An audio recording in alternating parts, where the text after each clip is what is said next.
Yanti sempat bercerita kalau sejak kecil dirinya ini sering dianaktirikan oleh ibu. Sepenglihatan Bapak, apakah memang benar?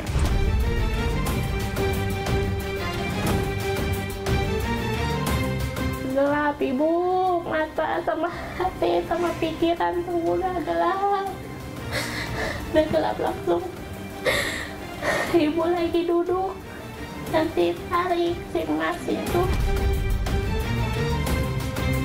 Jadi situlah terjadi malapetaka itu ibu ya, dicekik gitu.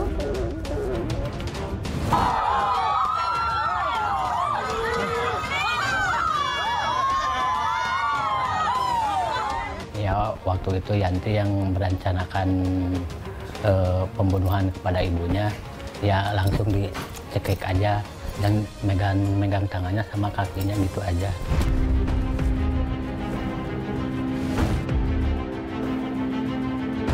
Saya menduga ini adalah serpihan tulang.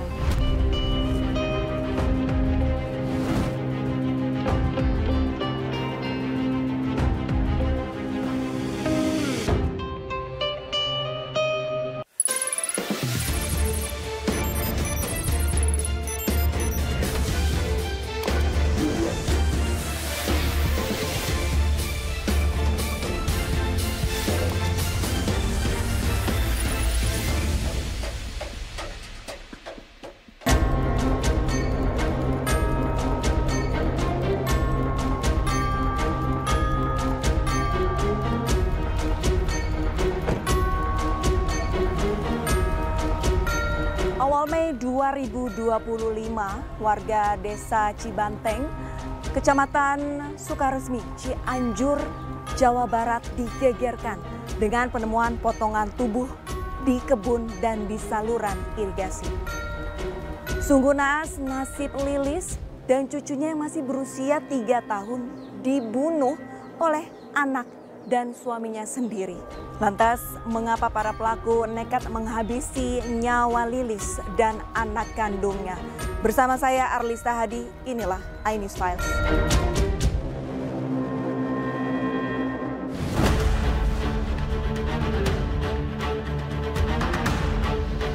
Warga Desa Cibanteng, Kecamatan Sukaresmi, Cianjur, Jawa Barat digemparkan dengan kasus pembunuhan sadis yang dilakukan anak kandung dengan dibantu suami korban. Kedua pelaku yakni Yanti Rustini, anak korban Lilis, dan Cahya, ayah pelaku sekaligus suami dari korban. Tak hanya membunuh orang yang telah melahirkannya, Yanti juga tega menghabisi nyawa darah dagingnya sendiri, Siti Nur Hayati, yang baru berusia 3 tahun. Yanti dan Cahya bahkan tega memutilasi dan membakar potongan tubuh korban guna menghilangkan jejak. Kasus pembunuhan sadis itu terungkap ketika warga menemukan potongan tulang korban saat sedang berkebun.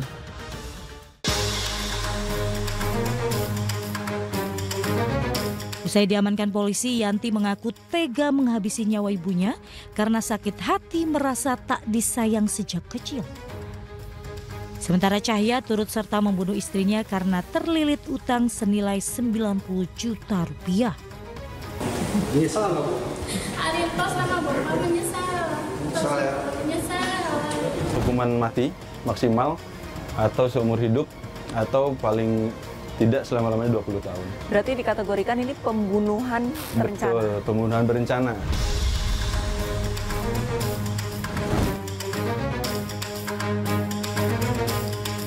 Untuk mendalami kasus pembunuhan sadis sedara ini, kami mendatangi Dusun Cikadongdong, Cibanteng, Sukaresmi, Cianjur, Jawa Barat, lokasi pembunuhan terjadi.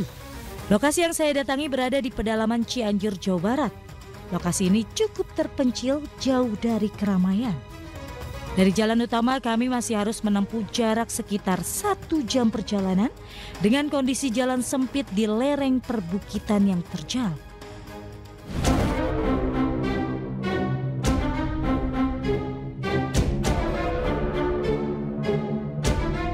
Sekarang saya berada di Desa Cikadongdong, Kecamatan Sukaresmi, Cianjur, Jawa Barat. Di desa ini terdapat kasus pembunuhan dan mutilasi yang menggegerkan warganya. Pelakunya adalah orang dekat. Dikabarkan para pelaku ini mengeksekusi korbannya di dalam rumah. Mereka dengan tega membunuh serta memutilasi di dalam rumah, kemudian membuangnya di beberapa titik. Sekarang kita akan melihat bagaimana kondisi rumah dari pelaku. Ikuti saya.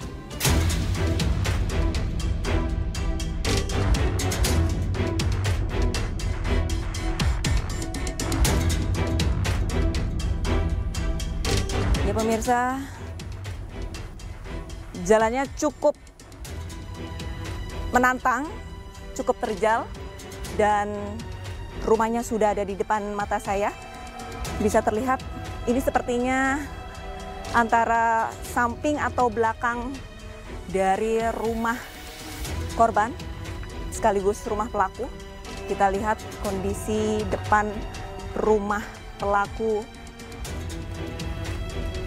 kasus pembunuhan dan mutilasi. Lampu masih hidup dan sengaja tidak dimatikan begitu. Pintunya tertutup rapat. Saya akan mencoba apakah pintu ini bisa dibuka atau tidak. Pintunya terkunci dan juga jendelanya juga tertutup rapat. Dan kondisi di depan rumah bisa saya ceritakan ini cukup berantakan, banyak rumput kering dan juga pasir. Memang diketahui semenjak diketahuinya kejadian kasus pembunuhan dan mutilasi, kurang lebih 3 pekan rumah ini kosong dan ditinggalkan dari si pelaku ataupun di korban.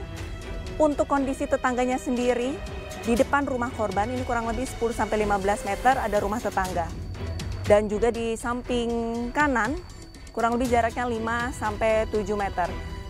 Untuk di depan dari sudut pandang saya, sekarang berada di depan rumah pelaku dan korban, tidak ada saksi mata ataupun tidak ada tetangga yang bisa menyaksikan kondisi ataupun aktivitas pelaku di dalam rumah. Dikarenakan memang di depan rumah ini tidak ada rumah tetangga yang berhadapan dengan depan rumah pelaku. Sekarang saya akan coba menyisir kondisi samping rumah pelaku.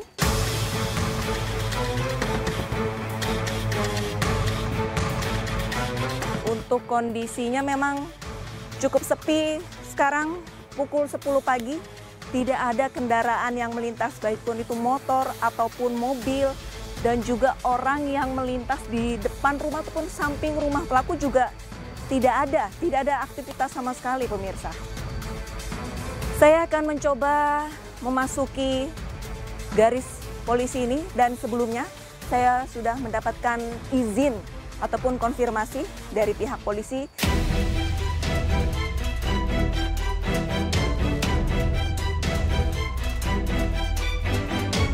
Saya akan coba apakah pintu ini bisa dibuka atau tidak. Terlihat terkunci, pemirsa. Ya pemirsa, berdasarkan informasi yang kami dapatkan sebelum kasus pembunuhan ini terkuak, warga yang melintas di belakang rumah pelaku mencium aroma seperti aroma bangkai begitu.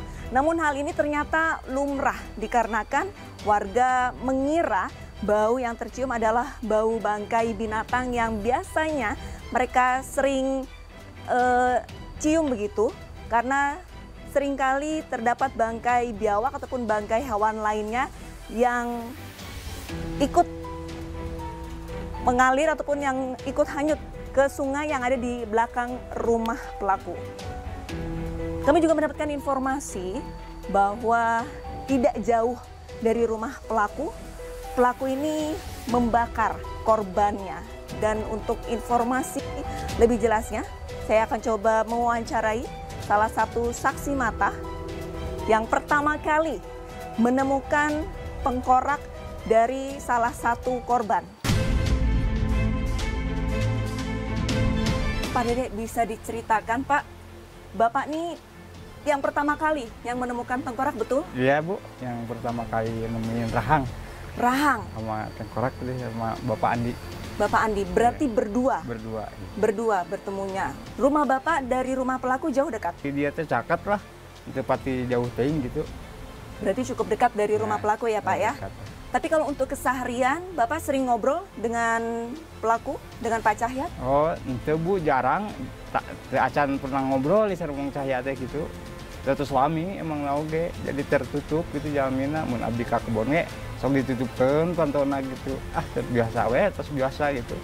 Tapi kalau misalkan keseharian, Pak Cahyat ini sosok yang seperti apa di mata Pak Dede? Biasanya pagi-pagi itu ke kebon sama istrinya kelihatan sekitar jam 7, jam 6 pagi, pulang sore. Jadi, iya Ibu, tempat tinggali gitu sehari-harina. Berarti untuk kesehariannya memang jarang melihat Pak Cahyat dan juga jarang berinteraksi begitu ya Pak ya? Iya. Oke, lantas untuk pelaku satunya lagi, Yanti, apakah sering ngobrol Pak Dede? Oh, Yanti enggak, kalau lewat mah sering, kalau lewat ke atas gitu ke rumahnya. Berarti sama ya Pak ya, jarang berinteraksi dan jarang mengobrol dengan kedua pelaku ini ya Pak ya? Iya. Sementara untuk korbannya Bu Lilis, apakah Bapak sering berinteraksi, sering ngobrol, sering menyapa Bu Lilis? Itu Bu, sami wae. Sama saja? Iya. Oke. Sami wae. Baik, lantas untuk pertama kali sebelum Bapak menemukan rahang itu, rahang dari salah satu korban, saya mendapatkan informasi sering mencium bau aroma tidak sedap, bisa diceritakan Pak Dede? Oh sering Bu itu, aroma itu teh, bau-bau teh, tapi kan di kebun biasa gitu bau, ada bau tikus, itu bau kucing, dekat itu kali wahangan itu. Tapi sebelum Bapak menemukan rahang dari korban, ini adakah tingkah laku ataupun gerak-gerik perilaku dari Pak Cahyat dan Yanti yang mencurigakan, yang biasanya mungkin tidak melakukan hal-hal tertentu, tapi kok korban tiba-tiba rutin melakukan hal tersebut? Oh, ente Bu itu mah, ente curiga, ente apa itu ente, kan cuman curigaan lah, tos ninggal eta we rahang eta. Jadi curiga teh rahang naon itu gitu sengaja atau dilaporkan langsung. Kalau Yanti kata suaminya itu bahasa Sundanya itu titirah katanya sama ibunya lagi sakit katanya. Cuman itu doang yang tahu. Oh berarti gerak-gerik yang cukup aneh adalah kondisi Yanti yang sering menginap di sini Pak? Iya katanya sakit ibunya. Lapor sama suaminya juga mau titirah. Udah berapa hari itu kalau nggak salah. 10 kalau nggak salah, atau seminggu itu, kurang apa itu kalau itunya. Pak Dede, boleh saya minta tolong untuk mengantarkan saya di mana lokasi Bapak Dede menemukan rahang dari korban pertama kali Pak? Mangga, siap Bu. Di Pali Hanap. Di sebelah mana Pak? Di sebelah sana? Di Pali di. Boleh Pak, Yuk. tolong tunjukkan jalannya Pak. Jadi pemirsa, saya dan Pak Dede akan menelusuri lokasi di mana pertama kali Pak Dede menemukan kerangka dari korban, yaitu Bu Yanti ya Pak ya? Iya Bu Yanti. Di sebelah mana Bapak? Di sebelah sini Bu. Ya pemirsa, ternyata jaraknya tidak cukup jauh dari rumah pelaku menuju ke lokasi di mana Pak Dede ini menemukan rahang pertama kali. Kurang lebih jaraknya sekitar 10 sampai 15 meter pemirsa. Kita akan sama-sama coba melihat di mana Pak Dede dan salah satu saksi lagi yaitu Pak Andi ya Pak? Iya. Pak Andi menemukan bukti yaitu berupa tengkorak.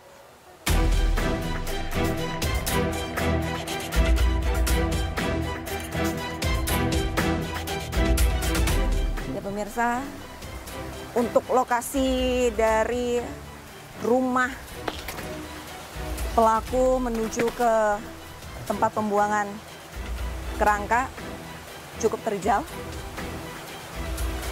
Saya harus dibantu Pak Dede dikarenakan memang untuk treknya ataupun jalurnya terjal dan sangat licin. Di mana Bapak pertama kali Bapak menemukannya Pak?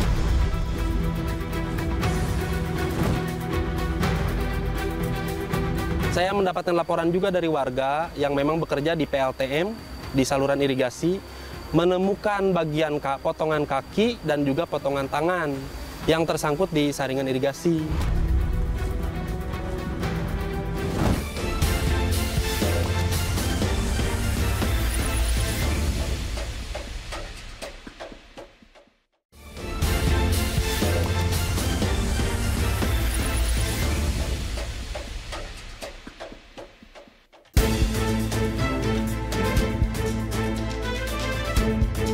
Ya pemirsa, di dalam garis polisi ini adalah lokasi di mana Pak Andi dan Pak Dede pertama kali menemukan rahang dari korban, yaitu Bu Lilis.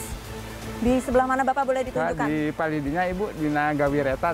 Oke, ternyata di sebelah situ. Untuk aroma sudah tidak ada aroma bangkai ya Pak ya di sini ya? Sekarang tidak. Tapi pada saat Bapak pertama kali menemukan rahang, apakah masih tercium Pak bau bangkainya Pak? Masih Ibu, masih tercium itu baunya di palidia itu. Pertama kali pada saat Bapak menemukan rahang masih tercium aroma bau bangkai, tapi sekarang sudah tidak? Sudah tidak sekarang. Sekarang sudah tidak tercium. Garis polisi masih terbentang dan juga polisi saat ini masih terus menginvestigasi dan menyelidiki untuk pengumpulan dari kerangka-kerangka korban ya Pak ya? Pak Dede sehari-hari memang aktivitasnya berkebun, Pak? Iya, berkebun. Berkebunnya berarti memang di area sini? Iya, lagi potong rumput itu, kerja potong rumput, langsung ketemu rahang di sana. Nah, pertama kali pada saat Bapak menemukan rahang itu, apa yang ada di pikiran Bapak? Saya cuman, ya teh rahang naon gitu di tengah-tengah teh, bari dikit teh kok gitu teh, rahang hewan atau rahang jelema itu ngan ada Kang Andi di sana.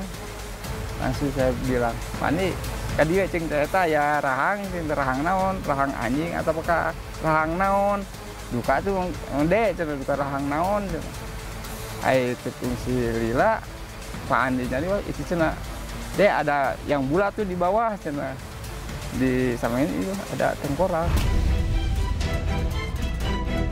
Pak Dede pada saat menemukan pertama kali rahang ataupun tengkorak itu mencurigai bahwa rahang itu adalah milik warga sekitar atau tidak Pak? Ente percaya warga sekitar gitu. Datu curiga teh, namun piraku jami gitu ya, tengkorak kieu sing geletak gitu. Itu aya curiga Ibu.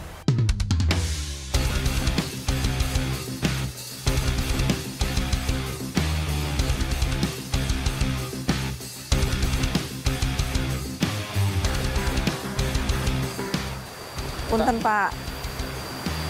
Ini ya Pak, lokasi pembakarannya Pak ya? Mohon iya nih, pembakaran. Oh, terdapat memang ada sisa-sisa bara api. Dan pemirsa di lokasi ini juga saya sudah kedatangan kepala dusun dari Desa Cibanteng. Ya Pak, ini adalah lokasi di mana pembakaran dari barang bukti oleh pelaku ya Pak ya? Betul. Karena ini lokasinya di luar garis polisi, saya akan coba menyisir sisa-sisa dari pembakaran. Dan saya menduga ini adalah serpihan tulang. Karena terlihat sungguh perbedaannya dengan kayu. Kalau kayu pada saat dibakar, di tengah-tengahnya terdapat coklat-coklat, tapi kalau ini full hitam dan ada seratnya. Kalau menurut Pak Kadus bagaimana? Ini arang atau diduga? Kalau menurut penglihatan saya sih dari konstruksi dalamnya sepertinya ya menyerupai tulang. Cuman saya juga tidak mengetahui kalau memang ini termasuk tulang jenis manusia ataupun dari hewan gitu ya. Kalau misalkan terlihat cukup kecil ya? Iya. Cukup kecil serpihannya. Ya memang juga kemarin kan polisi pas olah TKP juga kan di sini terdapat alat bukti seperti gunting dan yang lain-lain, mungkin masih ada sisa-sisa residu dari pembakaran yang masih tersisa. Oke. Dan saya akan coba mencium apakah ini memang benar arang ataupun seperti yang kami duga sebelumnya adalah tulang. Jika saya analogikan pemirsa, aromanya menyerupai iga bakar samar-samar tapi bisa dipastikan aromanya memang menyerupai seperti iga. Misalnya ini saya akan coba letakkan kembali. Saya juga melihat sejumlah sisa-sisa barang bukti yaitu kawat dari pakaian dalam. Bisa dilihat ini cukup jelas adalah sisa-sisa pakaian dalam dari korban dan ini adalah kaitannya. Tadi juga sudah disampaikan oleh Bapak bahwa lokasi ini adalah lokasi pembakaran pemusnahan barang bukti berupa selimut, kasur, pakaian, dan juga ada sisa-sisa gunting ya Pak ya? Iya. Residu-residu lainnya. Pada saat pertama kali Bapak mendapatkan laporan ini dari siapa dan selanjutnya seperti apa Bapak? Bisa diceritakan Pak? Baik, pada hari Senin itu jam 16 saya mendapatkan laporan dari warga saya yang bernama Bapak Dede Ara, juga Bapak Andi, untuk memastikan hasil temuan mereka, yaitu bagian rahang bawah dan bagian tempurung kepala yang sudah menyerupai tengkorak itu, untuk dipastikan, karena warga ini takutnya hewan atau memang manusia. Saya langsung ke lokasi dan mengecek, dari situ sudah mencium aroma menyengat dari lokasi penemuan tersebut. Dari situ saya langsung lapor ke pihak Ibu Kepala Desa, Babinsa, dan ke Polsek melewat Babinmas. Gitu. Setelah 1 jam dari Inafis, Polsek, Pak Kanit juga sudah sampai di lokasi.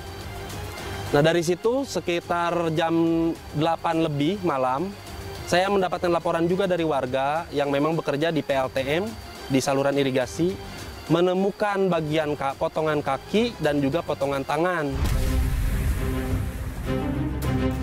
yang tersangkut di saringan irigasi. Makanya dari situ tim Inapis juga langsung turun, evakuasi potongan-potongan tulang. Dan setelah itu langsung mengecek, Pak Kapolsek ngecek, ada warga gak yang hilang, nanya ke saya. Ya. Kebetulan semuanya aman, kecuali ada 2 orang yang hilang dari sini. Dan yang 2 orang itu Bu Lilis dan atas nama Neng Nur, itu udah 2 minggu nggak kelihatan oleh warga gitu. Neng Nur ini adalah cucu dari Bu Lilis? Neng Nur ini cucu dari Ibu Lilis, yang sekaligus cucu dari tersangka Cahya, dan juga anak kandung dari tersangka Yanti. Kemudian langkah selanjutnya apa? Apakah dari kepolisian langsung mencurigai Pak Cahyat atau bagaimana? Ada salah satu warga yang pernah melihat asap dari pembakaran sini, melihat mengepul ke atas dan seminggu berturut-turut. Sedangkan yang dibakarnya itu sejenis kasur, selimut, dan perabotan-perabotan yang lain yang memang masih layak dipakai gitu. Maka dari situ timbullah kecurigaan dan disampaikan juga ke pihak Pak Kanit dari kepolisian dan langsung penyergapan ke lokasi rumah. Pada saat penyergapan, kedua tersangka ada di dalam rumah atau bagaimana Pak? Ada di dalam rumah. Si Yanti sama Bapak Cahya ada di rumah sedang beres-beres. Apa tanggapan mereka ataupun reaksi mereka pada saat disergap Pak? Mereka juga kaget dan mereka berusaha menutupi di awalnya itu mereka menutupi kejadian yang sebenarnya. Pada saat penyergapan ataupun penangkapan, Bapak turut serta? Turut serta di lokasi. Untuk kondisi di dalam rumah, apakah berantakan atau justru terlihat normal, rapi? Pada saat penyergapan di rumah itu rapi dan cuman mengeluarkan bau yang sangat menyengat dan ada hewan-hewan seperti lalat itu yang banyak berkeliaran dalam rumah. Pada saat penyergapan apakah petugas langsung menggeledah rumah atau bagaimana Pak? Mungkin bisa diceritakan. Setelah masuk ke dalam rumah dan menimbulkan bau, maka dari situ petugas langsung mengadakan penggeledahan. Seperti apa pas penggeledahan? Apakah memang menemukan sejumlah barang-barang yang mencurigakan atau sama sekali memang sudah dibersihkan oleh pelaku? Sepenglihatan saya dan yang lain juga yang masuk ke rumah, di dalam itu sudah steril semua. Tidak ada alat bukti yang lain kecuali memang ada 2 bantal yang basah dan diduga ada percikan darah di situ. Kalau dari sisa-sisa jenazah itu sudah nggak ada. Nah yang menarik ini 2 bantal basah, menurut petugas ini 2 bantal ini apa Pak? Kenapa bisa basah dan mengeluarkan aroma-aroma yang tidak sedap? Karena mungkin sudah basah dan bau, maka dari situ saya juga tidak mengetahui analisa dari pihak kepolisian dan pihak kepolisian langsung membawa bantal itu sebagai alat bukti. Sebenarnya kan 2 minggu sebelum kejadian atau 3 minggu sebelum penangkapan, saya pernah ke rumah sini dan memang saya tanyakan ke tersangka Yanti waktu itu masih ada di sini, Teh, si Mama ada gak gitu? Ada Pak, si Mama lagi sakit katanya gitu. Memang iya, saya sudah mengecek juga bahwa Teh berobat, kata saya enggak Pak, enggak usah, katanya di sini pakai obat warungnya saja udah cukup. Baik, terima kasih banyak informasinya Pak Aziz, Kepala Dusun dari Desa Cibanteng, Cianjur, Jawa Barat. Semoga untuk kejadian ini tidak terulang kembali di desa Bapak dan warganya juga selalu rukun-rukun. Terima kasih banyak Pak Aziz. Sama-sama.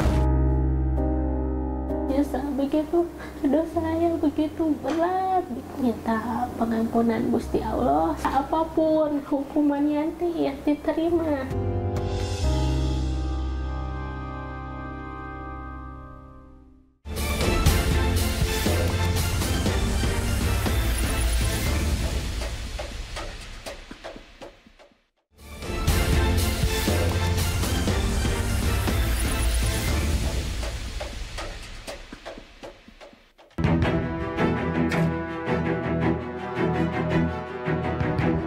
Ya pemirsa, saat ini saya bersama dengan kedua tersangka dengan kasus pembunuhan dan juga mutilasi yang terjadi di Desa Cikadongdong, Cianjur, Jawa Barat beberapa waktu lalu.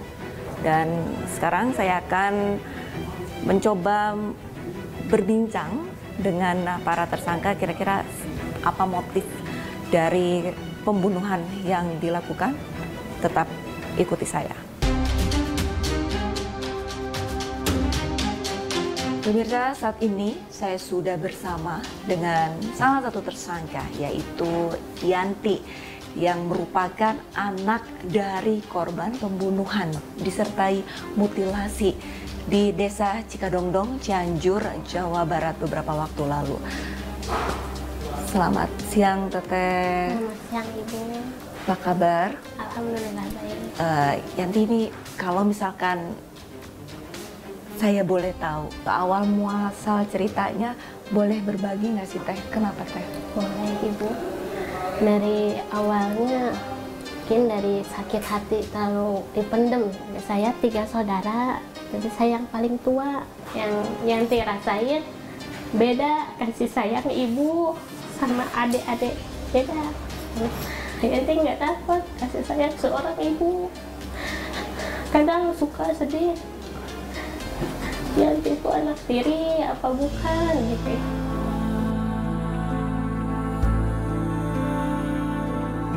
Kenapa ya gitu. Selalu dipendam nyampe.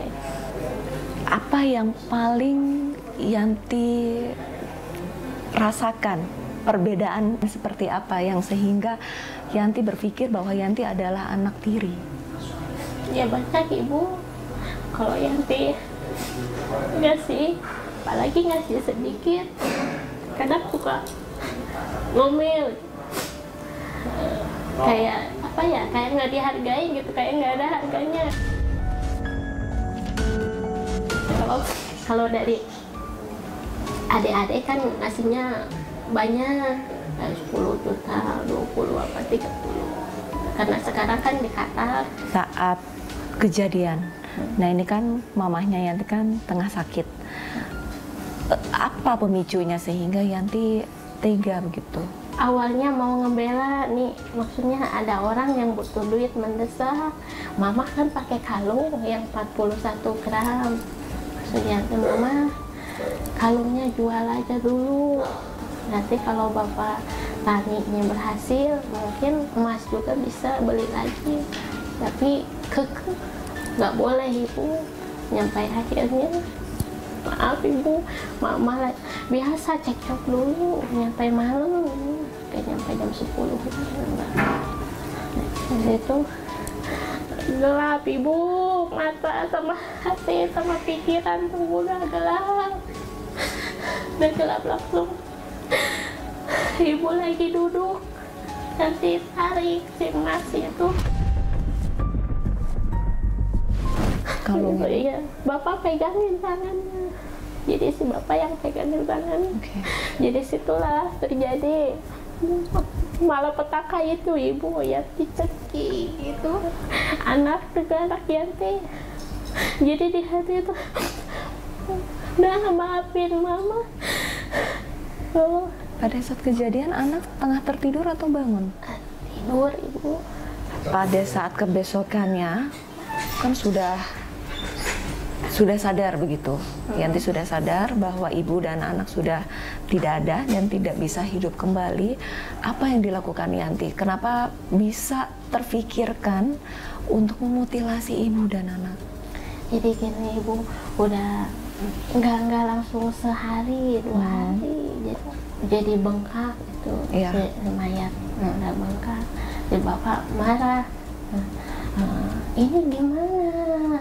Katanya tenang, katanya bisa hidup lagi, mana? Marah-marah si bapak. Nanti bapak laporin kamu ke polisi. Punya ibu kan udah bengkak tuh, udah bengkak, yang dipotong, terus dibuang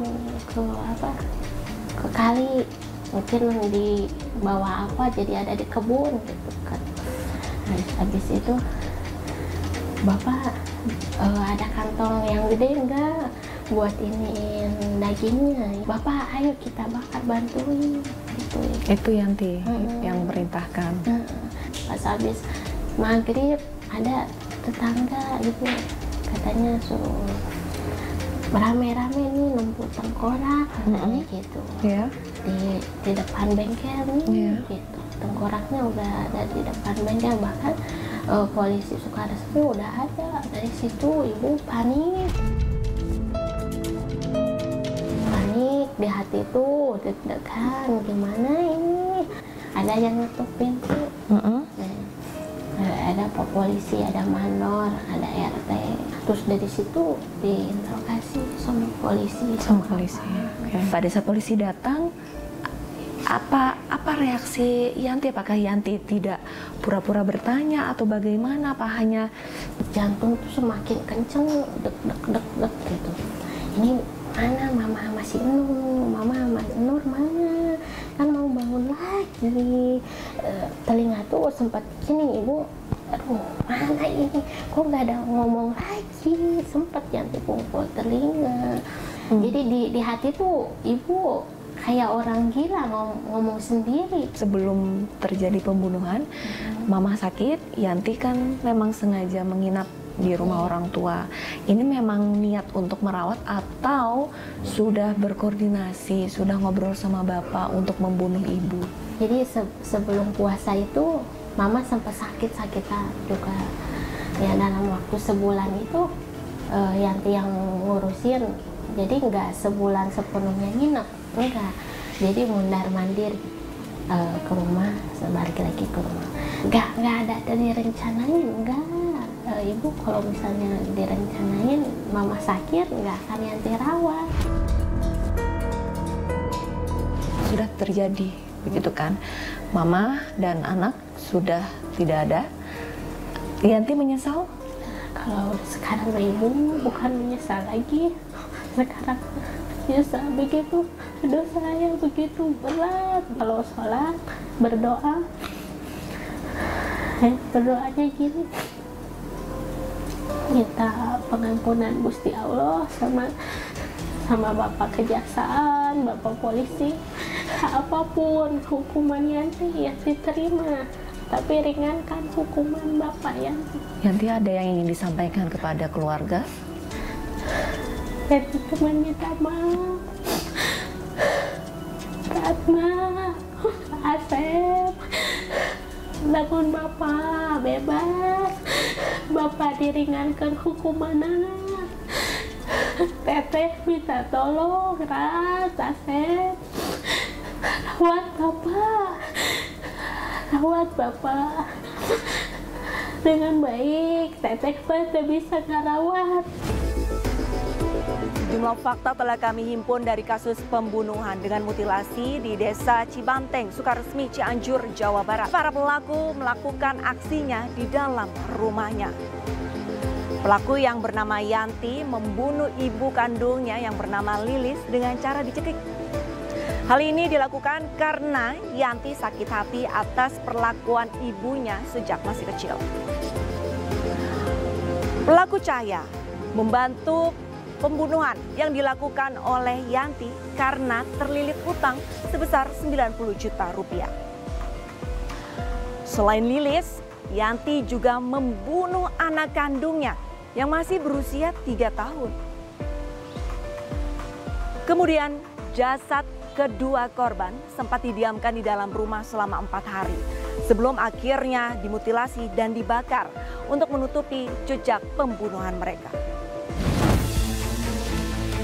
Nah, kenapa dia sampai tega melakukan pembunuhan? Berarti kan ada kemarahan, ada dendam, ada emosi yang tidak tersampaikan. Selama berapa tahun ketika seseorang sudah dalam kondisi yang tinggi tingkat kemarahannya, akhirnya bisa berakibat kepada perilaku yang kriminal ini dengan membunuh ibu dan anaknya.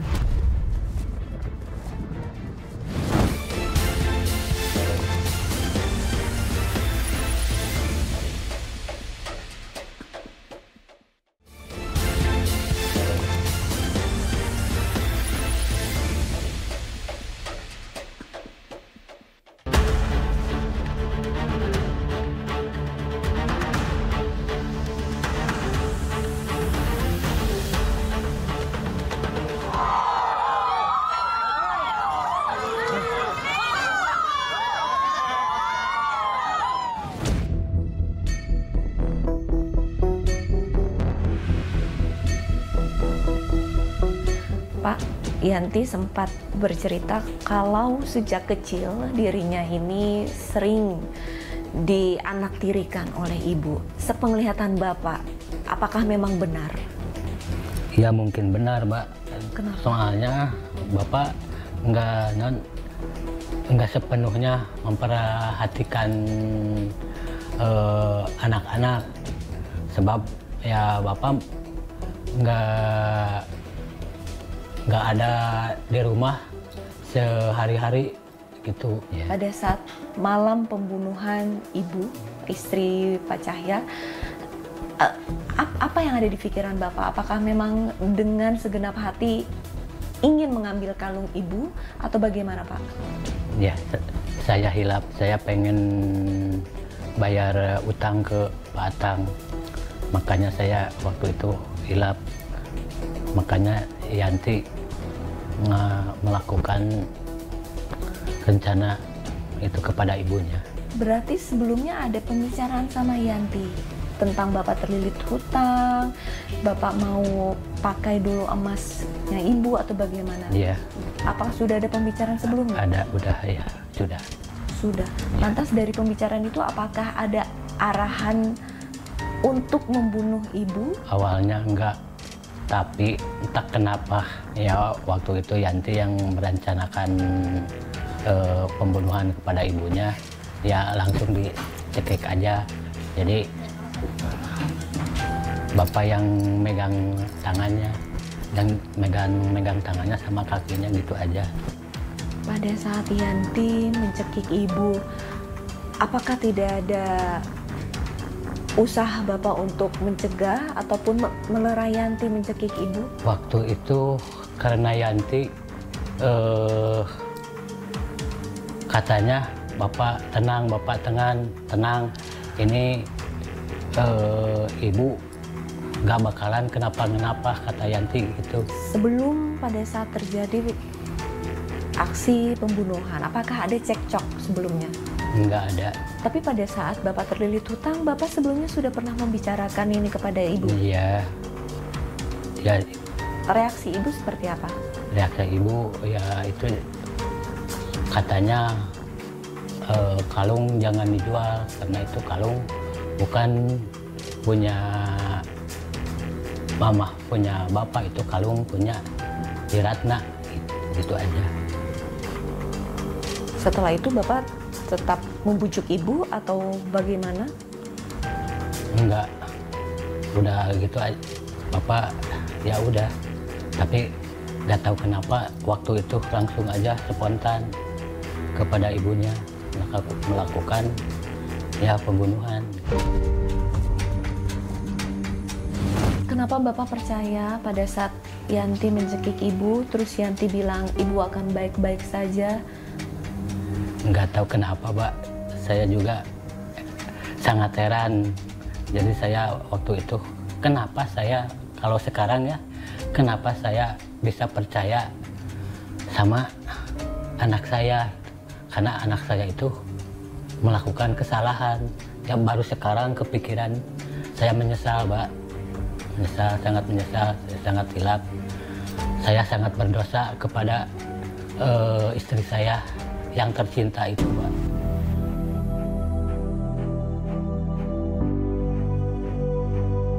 Setelah ibu sudah tidak bernafas, setelah ibu meninggal, apakah Bapak langsung segera sadar, langsung merasa bersalah, atau justru tetap mengikuti alur yang sudah diceritakan sama Yanti? Awalnya ya saya hati saya gak enak, Pak, awalnya. Tapi Yanti terus memujuk saya ceritaan gitu. Ya lama-kelamaan saya tenang juga karena Yanti terus-menerus menceritakan itu, Bapak tenang, Bapak tenang. Karena si Mama sama si Nur gak kenapa-kenapa. Si Mama sama si Nur nanti bakal ada lagi. Pada saat setelah membunuh ibu, Yanti kan juga membunuh anaknya sendiri. Ya. Itu cucu Bapak. Bapak tidak ada usaha untuk mencegah Yanti atau seperti apa? Mungkin waktu itu tidak, Pak. Membiarkannya saja? Iya, membiarkan. Atau justru membantu Yanti membunuh Nur? Enggak. Berarti pada saat itu memang Bapak hanya membantu pada saat Yanti membunuh ibu? Iya. Yang memutuskan untuk memutilasi ibu itu Bapak atau Yanti? Yanti aja. Yanti saja? Iya. Tapi pada saat emasnya sudah dibawa sama Yanti dan sudah dijual, uangnya tetap Bapak terima? Iya, terima. Lantas uangnya dikemanakan sama Bapak? Uangnya langsung diberikan kepada Pak Atang. Untuk membayar hutang? Untuk membayar utang tanah itu. Setelah dimutilasi, Pak Cahya, yang membakar jasad itu Bapak? Iya, sama Yanti, karena kata Yanti, Bapak saya bantu. Ya Bapak waktu itu gak kenal kenapa ya harus nurutin kata Yanti. Kata Yanti gitu aja, Mbak. Makanya saya sekarang merasa bersalah besar. Pada saat membakar jasad dari Ibu dan Nur kan membutuhkan waktu lama, berhari-hari. Iya. Betul? Iya.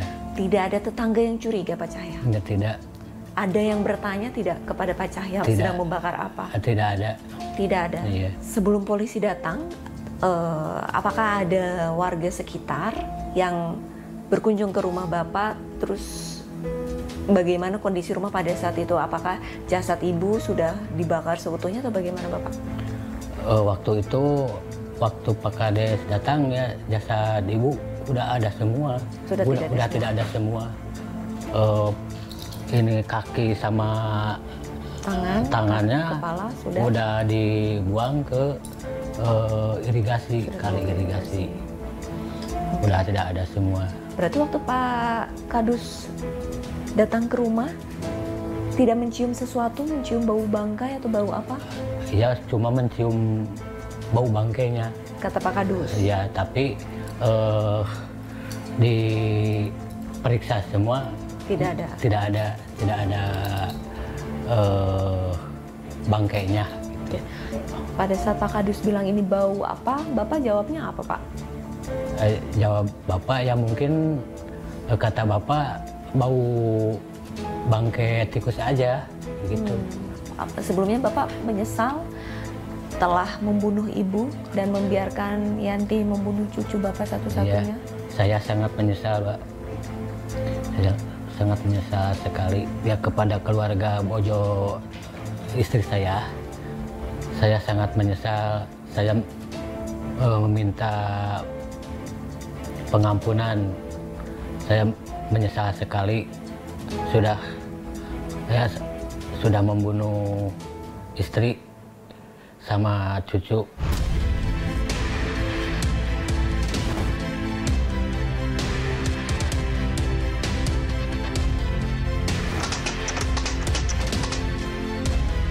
Ini sebetulnya kasus bukan yang pertama ya, namanya domestic homicide.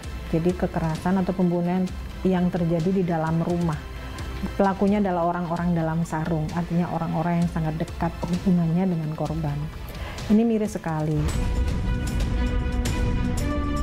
Nah, kenapa dia sampai tega melakukan pembunuhan? Berarti kan ada kemarahan, ada dendam, ada emosi yang tidak tersampaikan selama berapa tahun, gitu ya. Ketika ini sudah terjadi lama, berarti ada kondisi-kondisi yang membuat masing-masing anggota keluarga tidak bisa mengungkapkan kepada orang lain. Lalu, ketika seseorang sudah dalam kondisi yang tinggi, tingkat kemarahannya, akhirnya bisa berakibat kepada perilaku yang kriminal ini dengan membunuh ibu dan anaknya. Tapi walaupun demikian, kondisi ini bisa mematahkan stigma masyarakat bahwa seorang ibu itu adalah seseorang yang penuh cinta kepada anaknya. Buktinya seorang ibu bisa membunuh anaknya. Karena apa? Bisa jadi karena dia nggak tahu bagaimana cara mencintai anaknya. Kenapa dia tidak bisa mencintai anaknya? Karena dia nggak tahu bagaimana rasanya dicintai oleh orang tuanya.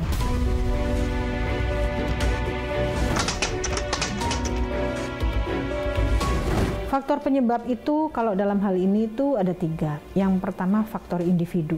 Faktor individu itu berarti bagaimana kondisi kejiwaan orang itu. Apakah dia punya trauma masa lalu? Apakah punya trauma pengasuhan? Bagaimana cara dia menyelesaikan permasalahan? Itu faktor individu. Faktor yang kedua adalah keluarga. Apakah keluarganya adalah keluarga yang utuh? Bisa jadi secara personil keluarga utuh, tapi ternyata secara jiwa tidak hadir. Bahkan mungkin secara penyelesaian masalah di situ juga nggak ada. Yang ketiga adalah struktur masyarakat. Bagaimana? Ketika seseorang dianggap tidak sehat secara mental, stigma masyarakat yang seperti itu tuh justru tidak akan menyembuhkan orang itu, tapi menjauhi. Ketika kita melihat ada keluarga yang punya masalah, masyarakat menganggap bahwa permasalahan keluarga itu adalah permasalahan domestik, bukan permasalahan sosial. Padahal masalah keluarga itu adalah masalah sosial. Karena dengan diamnya orang-orang ketika melihat ada keluarga yang bermasalah, itu akan melahirkan permasalahan besar dan berakhir dengan permasalahan kriminal.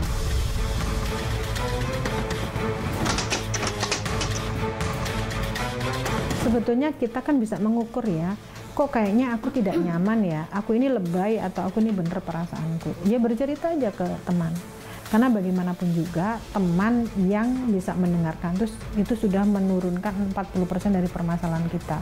Mau dia menyelesaikan masalah atau tidak, tapi alangkah baiknya kalau kita paham betul kepada siapa kita menceritakan permasalahan kita, apakah dia solutif. Karena banyak sekali orang-orang yang akhirnya menjadi toxic positivity, menyampaikan segala sesuatu yang baik tetapi tidak menyelesaikan permasalahan gitu ya. Bahwa sabar itu harus tetap kita lakukan, tetapi ketika orang bermasalah kita bilang kamu harus sabar aja, sementara permasalahan ini tidak selesai dengan sabar, itu akan membuat orang menjadi menumpuk kemarahannya. Ketika kemarahannya menumpuk, dia akan mencari jalan keluar dengan cara menghilangkan hal yang paling membuat dia marah. Dalam hal ini yang paling membuat dia marah adalah ibunya. Jadi dia hilangkan itu.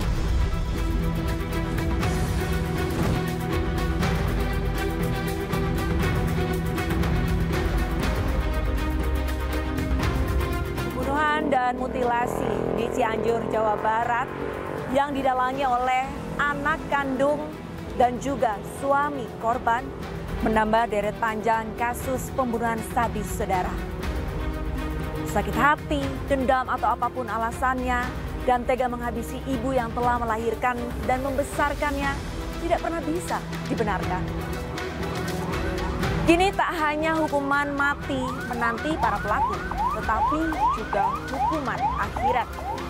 Jadi jangan bilang Anda tidak mengetahui permasalahan ini, karena kami sudah memberitahukan.